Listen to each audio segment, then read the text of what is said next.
I'm Alicia Maggard, and I'm a PhD candidate in history at Brown University. My project is titled Technology, Society, and the State in the Steamboat Era. So I am looking at a history of antebellum steam navigation. So that's steamboats on the rivers, some steamships in the coastal and harbor areas. The Kentucky Historical Society is a great place to track steamship travel, steamboat travel, because you have a confluence of river systems and also many industries that are being built up around building steamboats, servicing them, supplying them with fuel, and also bringing in many different kinds of goods for the first time into the kind of vast watershed of the Ohio. I became interested in this topic actually reading early American newspapers. And this is a time when steamboats are kind of the first heavy industrial product that reaches the interior. Railroads are a couple decades off, and factories are still at this point very concentrated in the suburbs of Boston. But steamboats start quickly spreading throughout the interior, and as they spread, they also explode. So the early newspaper accounts of these, Americans have just never seen this kind of concentrated technological destruction. And quickly you get a whole journalism and also pamphlet industry built up around describing these kind of horrific accidents. And I guess it's not very academic of me, but I found that to be fascinating to think about the many benefits that steamboats gave as far as moving goods and connecting people with information, ideas, and products, but also the huge dangers and the kind of fascination with that kind of new industrial era of destruction that they could bring as well. So there's a couple different kinds of sources that really help me understand what early kind of steamboat industrial work was like. So for example, at the Kentucky Historical Society, there are the Harry Innes Todd papers. And Todd is kind of a fascinating figure to track a long history of the steamboat industry. He's kind of born into a well-connected political family in Frankfort, but he finds his earliest employment on the riverboats that would go on the Ohio and Kentucky rivers. So some of his papers include his letters as a steamboat captain, writing to family and friends, but also to agents in New Orleans about river traffic, including about some early steamboat accidents and the kind of economic calculus that they went into trying to attract passengers after major disasters. Later, Todd moves into the coal industry. So he has a brother who says, get out of steamboats, the new industry is going to be supplying them with fuel. And then in a final incarnation of his career, and I think in a way that nicely tracks the way that steamboats are kind of tied into all kinds of economic changes in places like Kentucky, he becomes the supervisor of the state penitentiary. And as that supervisor, he sends convict labor to work on the locks and the canals and to clear them to make it easier for steamboats to pass. So I think it shows kind of how, the economic connections to steamboat travel are there, but also how they're creating new industries in mining and fuel with coal. But finally, the role that state and local governments are playing in making steamboat traffic possible, and the investments in capital, material, and human labor that they're putting into this new industry. The investment of the state in steamboats, I believe, happens nationally, but Kentucky is a particularly good place to study it. So if you have a senator like Henry Clay, who is famous for pushing internal improvements, Kentucky is especially aggressive about building these canals and locks. And I think that with so many waterways and such an interest in reaching the New Orleans market, Kentucky puts particular effort toward building up their waterways and their port cities. So you have the Louisville and Portland Canal, which is kind of allowing you to traverse the dangerous falls of the Ohio near Louisville and Shippingport. But it's also taking place on the Licking and Kentucky rivers.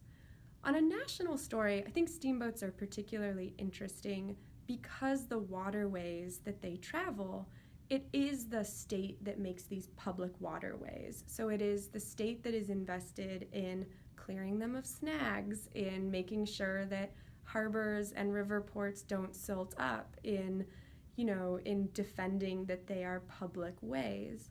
And the railroad, which I think most historians have focused on, is a very different model where the company purchases and builds the railroad tracks. In a way, I think that steamboats are kind of an interesting way to think about the way that public infrastructure is used to private benefit in a way that kind of reminds me more of our highway systems and automobiles of today. So one thing that I really learned from reading the Todd papers is I knew about the commercial work that steamboats did. I knew that they were moving agricultural products to markets and that they were bringing back manufactured goods. But one thing that I hadn't thought about previously is the financial work that steamboats do. There's a great sequence of letters between Todd as a steamboat captain and a riverfront planter named Robert Bates. And Bates writes Todd several times, and he says, "Thank you for stopping and purchasing wood from me. Please let me know if you would like more wood and if you'll stop again." And so the fuel needs of these steamboats that are stopping at small landings as well as at growing cities is creating many transactions. And one thing that steamboats are particularly good about is if you have planters who are generally pretty illiquid during the planting cycle. Cash is scarce at this time, and especially if you are waiting for a crop to make it to market.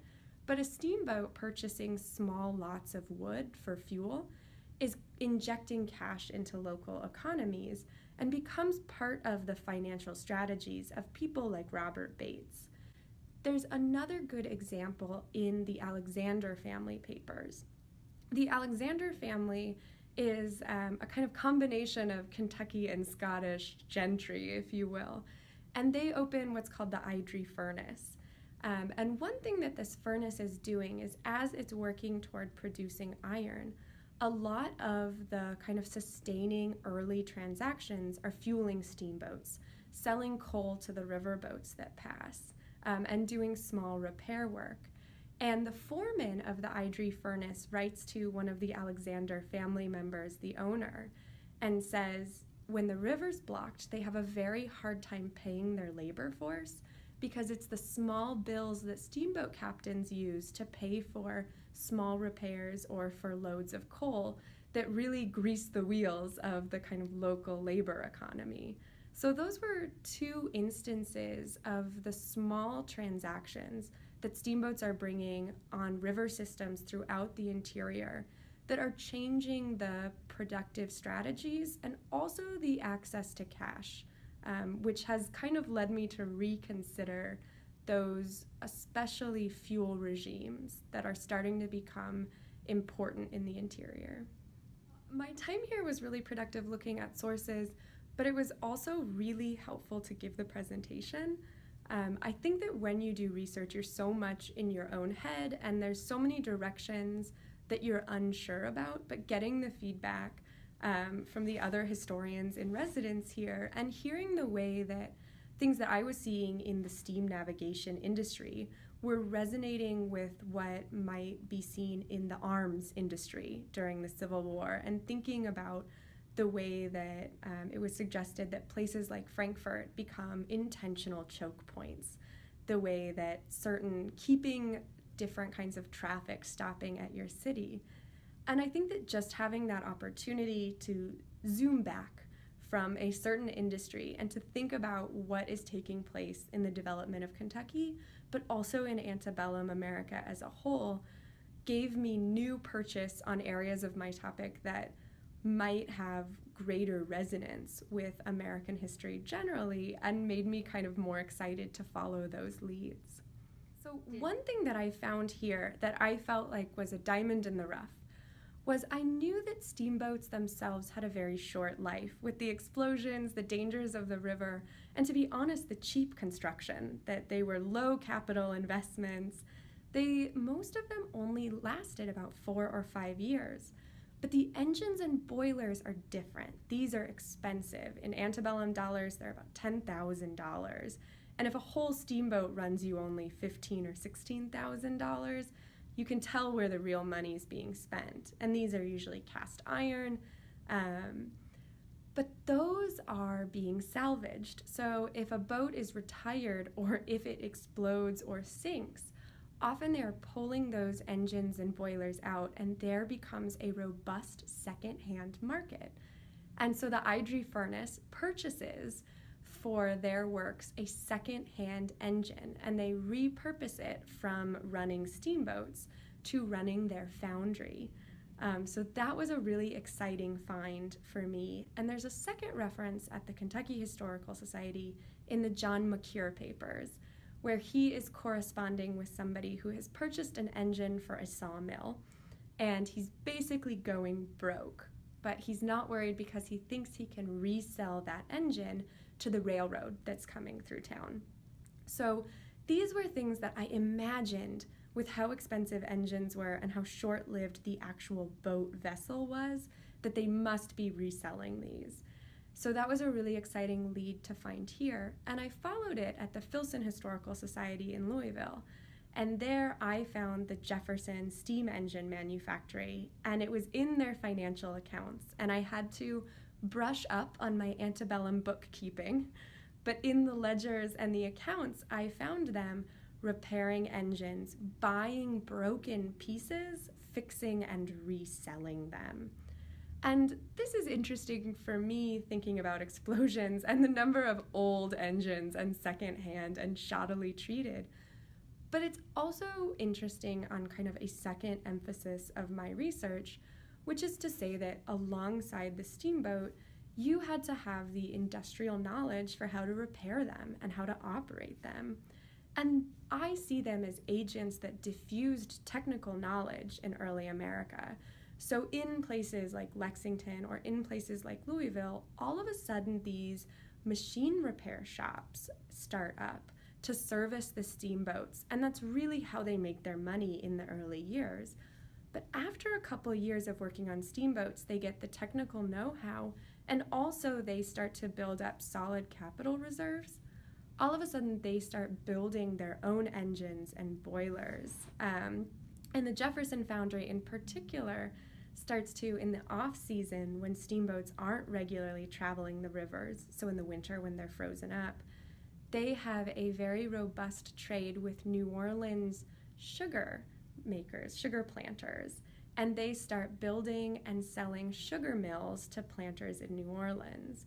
So this kind of industrialization of the South and West is very much built on the expertise and on the money that the steamboat industry brings in.